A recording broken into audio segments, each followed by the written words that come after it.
Après 2 ans de pause en raison de la crise sanitaire, le Tour du Loir-et-Cher est de retour pour sa 61e édition. Ce sont 150 coureurs qui vont s'affronter durant 5 jours pour 5 étapes sur 860 km. Un tour qui promet un suspense jusqu'à son arrivée à Blois. Découvrez maintenant la rétrospective de l'édition 2022. La première étape de la 61e édition du Tour du Loir-et-Cher a débuté à Blois pour terminer à Fontaine en Sologne, une course de 147 km. Oui, alors une journée limpide avec un peloton qui roule très très vite dans les 2 premières heures, près de 50 de moyenne, donc impossible d'avoir une échappée qui se développe. Et puis arrivé sur le circuit final, 2 valeureux Français qui sont sortis, Thomas Delphi, Simon Baran. Il aura manqué un petit kilomètre pour aller au bout, pour jouer la victoire. Il aura peut-être manqué un soutien supplémentaire.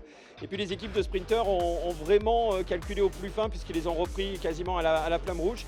Et puis les sprinteurs qu'on attendait, avec notamment Babor, le coureur tchèque, plusieurs fois champion du monde sur piste, plusieurs fois champion de République tchèque, qui avait gagné sur la Roumanie, qui avait brillé sur la Normandie. Ça promet pour les 5 jours.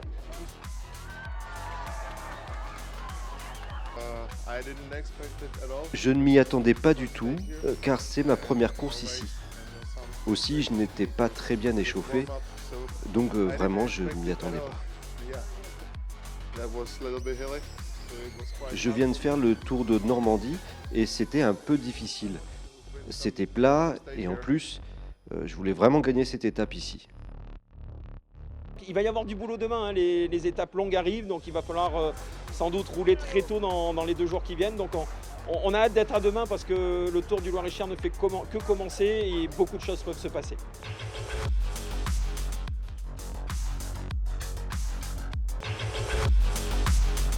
La deuxième étape du Tour du Loir-et-Cher a débuté à Controy en Sologne pour une arrivée à Vallières-les-Grandes, une étape de 197 km.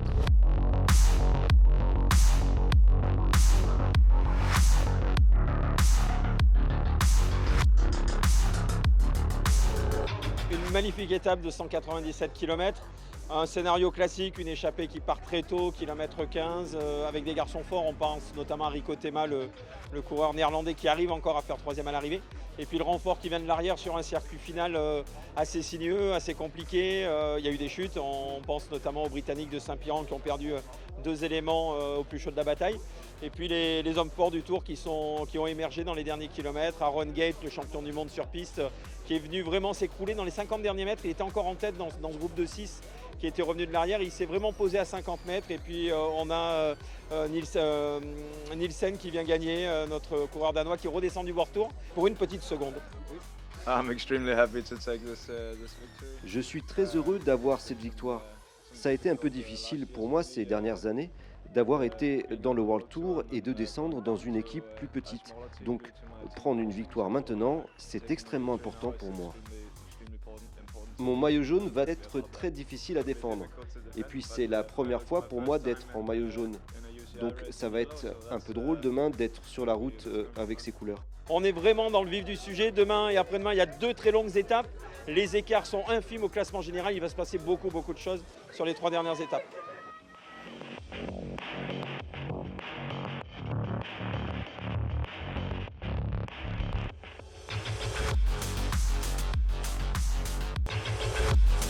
C'est la 3e étape du Tour du Loir-et-Cher qui part de Clos-les-Trois-Rivières à Vendôme, une étape de 213 km.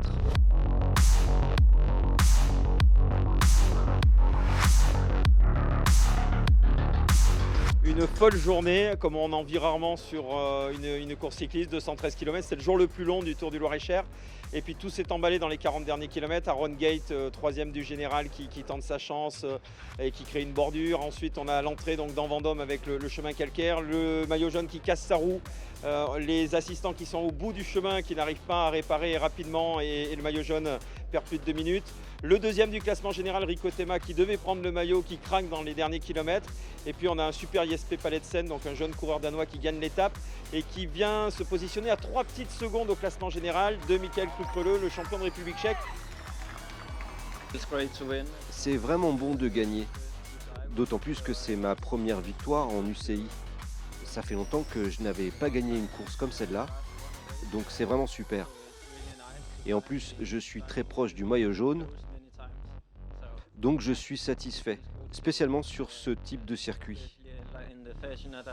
Et puis un week-end qui s'annonce assez passionnant parce qu'il n'y a que 3 secondes entre les deux premiers au général.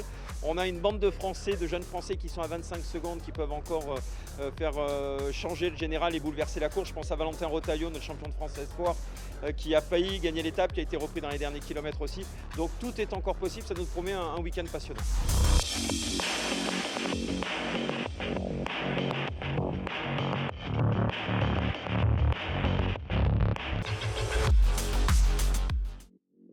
La 4e étape du Tour du Loir-et-Cher a débuté à la Motte-Beuvron pour une boucle de 205 km.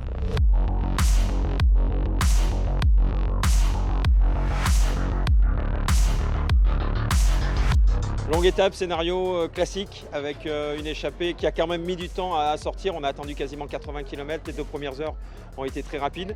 5 coureurs à l'avant, le peloton qui régule son allure sur les 5 fuyards et puis on vient les chercher dans les 15 derniers kilomètres. Et puis les sprinteurs qui s'en donnent à cœur joie sur la ligne d'arrivée avec un beau vainqueur, on l'avait déjà vu le mercredi sur la première étape, Koen Van Melfort, le coureur de la Volker Wessel qui s'impose très nettement avec ce sprint. On a eu une grosse alerte pour le deuxième du classement général qui a cassé sa roue dans le dernier tour autour de la Motte-Beuvron, qui a réussi à rentrer d'extrême justesse dans le peloton. Donc il y a toujours 3 secondes, aucun changement au classement général.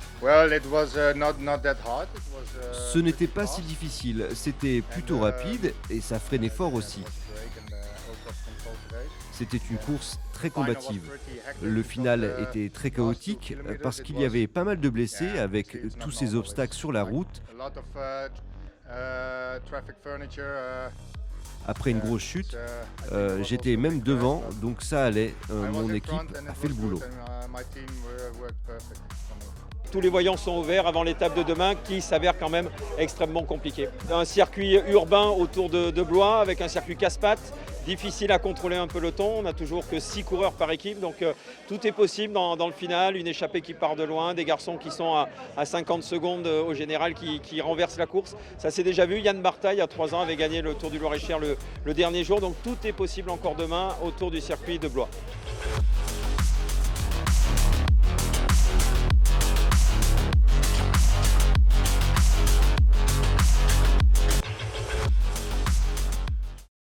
La 5e étape du Tour du Loir-et-Cher a débuté à Blois pour une boucle de 97,5 km.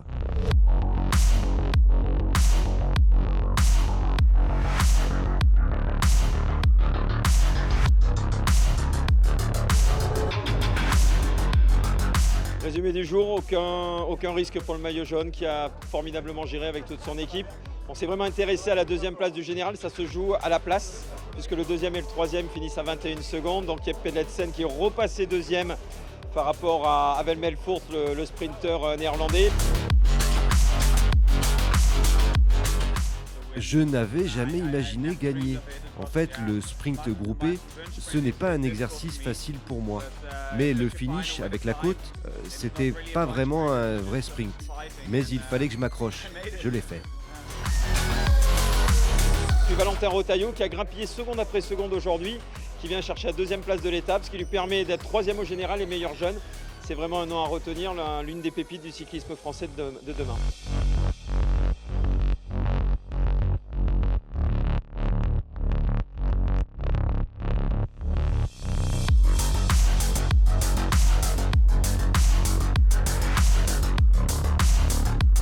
Michael Crucreleux, il a une saison tout à fait particulière puisqu'il était dans la formation Gazprom en Pro Tour, la formation Gazprom russe qui a été interdite de compétition. Donc il est redescendu dans la formation Elkov Kasper à laquelle il appartenait l'année dernière et il enchaîne les victoires depuis 15 jours maintenant. Il a gagné sur les circuits des Ardennes à Sedan il y a 10 jours. Il gagne le classement général ce soir au Loir-et-Cher. On sent qu'il a quand même vraiment la moelle pour aller un cran au-dessus encore en World Tour et je pense qu'il va retrouver une équipe très rapidement. On a vraiment senti dès le début que le Tour du Loir-et-Cher avait manqué aux habitants du Loir-et-Cher. On a vu beaucoup de monde dans les villages. Hier, par exemple, sur les 205 km, chaque fois qu'on traversait un village, c'était 10 personnes, 10 personnes, 10 personnes. Et lorsqu'on additionne, ça fait beaucoup de monde sur les lignes d'arrivée et dans les villages traversés. Et puis beaucoup de villages décorés également, c'est une belle initiative. Je crois que le Loir-et-Cher est une terre de vélo et le Tour du Loir-et-Cher est promis à un bel avenir.